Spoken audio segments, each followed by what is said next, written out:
দৌলত। আল্লাহর বান্দা তোমরা মনে করছো লম্বা সময় থাকবা বলে না, হায়াতের গ্যারান্টি নাই। সম্পদ এই আছে এই নাই যে কোনো সময় চলিয়া যাইবা।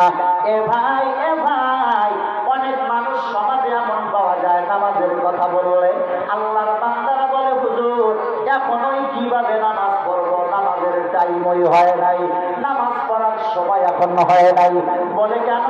আমার ছেলেটা এখন পর্যন্ত বিবাহ করাই নাই, আমার মেয়েটা বিবাহ দেই নাই। ছেলেটা বিবাহ দেয়, মেয়েটা বিবাহ দেয়, তারপরে আমি নামাজ ধরবো। এ মুসলমান সন্তানের বাবা, আপনারা যারা আছেন আপনাদের কদমে হাত দিয়া বলে যাই, আপনি বলেন আপনি একটা মিনিটের কোনো গ্যারান্টি দিতে পারবেননি এখান থেকে উঠিয়া বাড়ি পর্যন্ত যাইতে পারবা বান্দা, এমন গ্যারান্টি আসেনি? জোরে বলেন না আসেনি?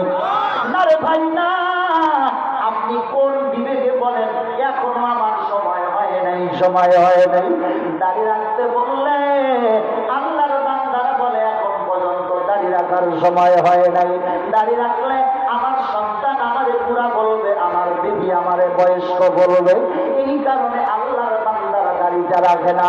এই এলাকার যুবক ভাই, আমিও আপনাদের মতো যুবক, কদমে হাত দিয়া বলিয়া যাই রে ভাই, লক্ষ্য করে দেখো রাস্তাঘাটের মধ্যে যত মোটর সাইকেল দুর্ঘটনায় পড়িয়া আমার যুবকরা মারা যায়, বেশিরভাগ গুলোই তো একেবারে যুবক, ঠিক কিনা ধরে পান? কত মানুষ লঞ্চ দুর্ঘটনায় পড়িয়া মারা যায়, কত মানুষ আগুনে দগ্ধ হয়ে মারা যায়, কোনো গ্যারান্টি নাই। আপনি 1 ঘন্টা বাঁচবেন, 1 দিন বাঁচবেন, কোনো গ্যারান্টি দিতে পারবেন না। একটা ঘটনা আপনাদেরকে শোনাই। বরিশাল থেকে জামুকাঠির একটা লঞ্চ যখন গত 2 বছর আগে যখন রওনা দিল ঢাকার দিকে আসতেছে রে ভাই, প্রচন্ড শীতের ভিতরে জাহাজটা যখন একেবারে মাঝ নদীতে এসে গেল, রাত 2টা 2:30, হঠাৎ করে জাহাজের নিচতলা থেকে আগুন ধরে গেছে। শত শত মানুষ জাহাজের মধ্যে এবার চিন্তা ভাবনায় পড়ে গেছে, নিচ থেকে দাও দাও করে আগুন জ্বলতেছে। আল্লাহ তাআলার পুত্র পুরা বড় কঠিন রে মুসলমান। আজকে তাকায়া দেখে ঢাকা শহরে অনেক বড় বড় বিল্ডিংয়ে আগুন লাগে। ফায়ার সার্ভিসের ভাইরা তারা বলে গলি অথবা পানি না থাকার কারণে আগুন নিভানো যায় নাই। বলে কি বলে না?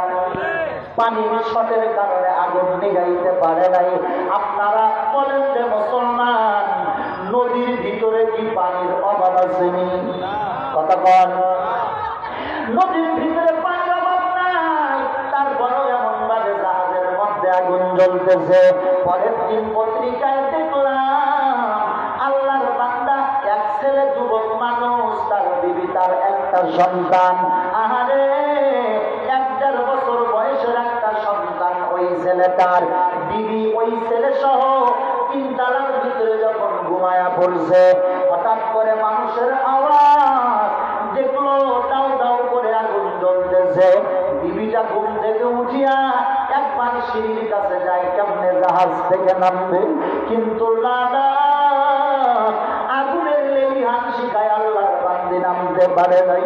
দৌড়াইয়া আবার স্বামীর কাছে যা বলে, স্বামী কোনো গ্যারান্টি নাই, আমরা মারা যাবো এতে কোনো সন্দেহ নাই, কারণ এখান থেকে নামার কোনো কৌশল নাই।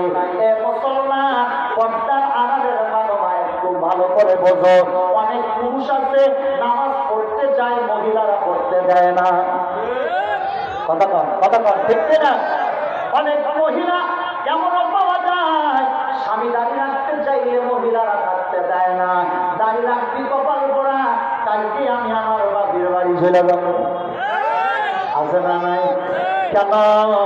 দাঁড়িয়ে রাখলে বুড়া বুড়া লাগে, বুড়া বুড়া লাগে, বুড়া জামাইয়ের কাছে আল্লাহর বান্দি থাকবে না, যার কারণে এমন কথা বলে। এ মুসলমান, ইসলামের জ্ঞান, কোরআনের জ্ঞান তার ভিতরে না থাকার কারণে নামাজ পড়তে চাইলেও আল্লাহর বান্দিরা পড়তে দেয় না। আবার পুরুষের ভিতরে অনেক এমন পুরুষ পাওয়া যায় যারা মহিলারা পর্দা করতে চাইলেও পড়তে দেয় না। কি আদানা? আরে বেলাতা, বেশরম, বেহায়া, ও তো